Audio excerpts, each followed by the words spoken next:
My friend got knocked up 3 times by different dudes, left them all, and demanded that they pay for her lifestyle through child support. Now she is asking me to be her maid of honor because she has no friends, but she means nothing to me. Okay, so this girl, 22F, know from high school is getting married. In our senior year of high school she got pregnant, with baby daddy A, who will be referred to as Adam. Her super conservative parents kicked her out and she ended up moving in with a friend's family. She barely graduated high school. The only reason she did were because of the generosity and support of our teachers and students who volunteered to help her, which is how we met. We were in the same law class in the morning and she had the worst morning sickness that really affected her ability to be in class. So, I took extra notes for her, tutored her, and brought her stuff if she hadn't come back by the bell.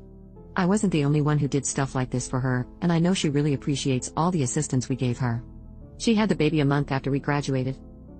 She'd signed up for a 911 dispatcher course for after high school because where we live it's a good steady job, with opportunity for certificates and promotions. But she didn't realize how intensive the course would be and had to drop out. She started working at a grocery store bakery, just until she had a better plan. Adam started an apprenticeship while working part-time at a hockey rink, and proposed to her literally the day of her 18th birthday, and brought up marriage because it's the right thing to do. I don't really agree with that, but this isn't about me, and she was always refusing. She started cheating on him after a while, we're all 19 now, and eventually leaves him for another guy because she's pregnant again, and it is far more likely that this guy, baby daddy B, who will be referred to as Brad, is the father of the child. Neither of them can afford lawyers, so getting any kind of custody agreement is a mess, and then their parents got involved and they did 50-50 split, still not made official.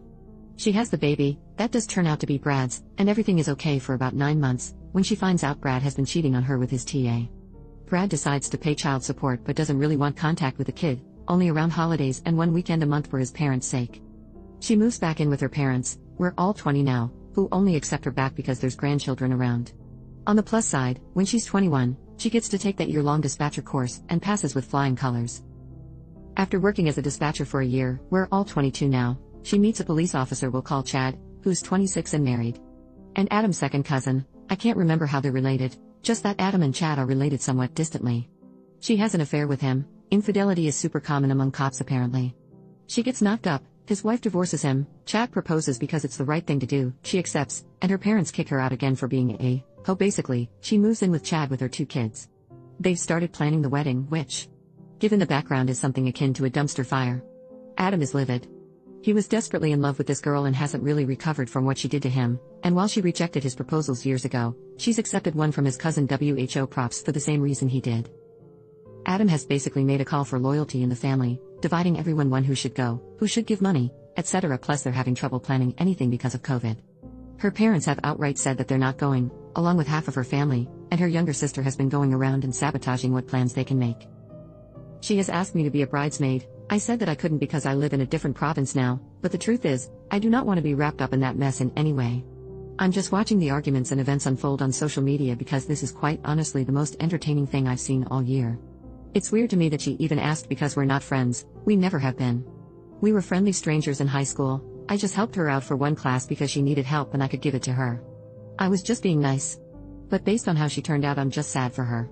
3 kids in 4 years, and she's alienated so much of her friends and family because of her actions, and I'm torn between feeling sorry for her and putting my head in my hands. Update 1, 3 weeks later. Hey everyone, so some stuff has gone down, and it doesn't look like it's over yet. So, her little sister unblocked her to call her a sod and tell her that all her wedding plans were stupid. This resulted in a petty and entertaining Facebook war until the little sis blocked her again on the 17th. The next day Beth went nuts on social media because Adam had kidnapped their daughter. What really happened is that because courts are moving at a snail's pace due to COVID and Adam had reason to believe that their daughter was not safe living with Beth, he decided to just not give her back.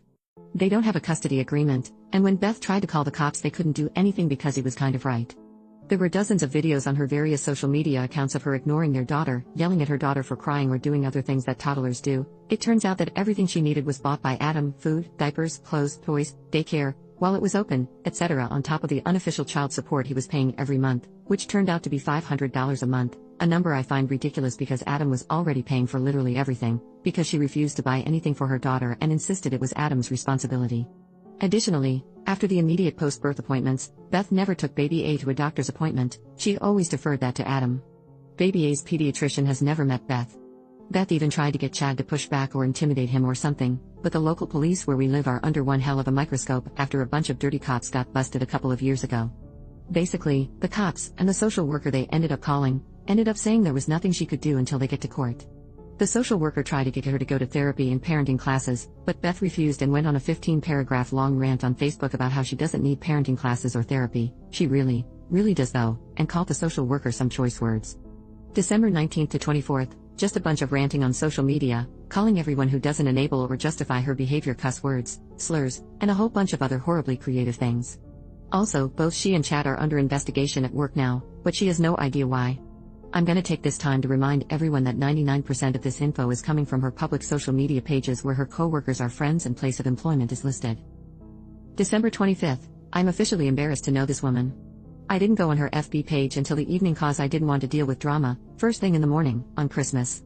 In the morning she put on a very beautiful blue maternity dress, got Chad in his police blues, and baby B in a purple romper, and then live streamed her and her family going to the courthouse to get married on Christmas Day. According to her Twitter, part of this was because their newest venue canceled on them after COVID numbers spiked. Overall, a pretty tacky thing in my opinion because she stated plain as day, several times, that she intended her wedding anniversary to eclipse Christmas for her children because it's just so much more special, you know? I'm so glad that baby B's grandparents are filing for guardianship, but here's the thing. The courthouse isn't open. Because of COVID for one thing, but also because it's Christmas and Canada has a predominantly Christian history. She proceeded to have a full meltdown, and when baby B cried because, you know, the kid's mom was screaming up a storm and scaring her, Beth called her a CNT. Yup. So done with this. December 28th, I ran into her at a vaccine clinic cause we were both getting our booster shots. We talked a bit while we sat down for the mandatory waiting period after getting the shot. She asked how I was but didn't even wait for me to respond before she started ranting and complaining about her life. I was just going to sit there until the time was up and then just politely make my exit, but when she started talking shit about her kids something inside me snapped. I just said, do you even like your kids? Do you like being a mom? She got pretty quiet for a second and then no. Ike, her voice and demeanor completely changed and we just sat in silence until our time was up. I said goodbye but it was really awkward. December 31st, today, I just looked at her feed and, this is such a shocking what the actual heck moment.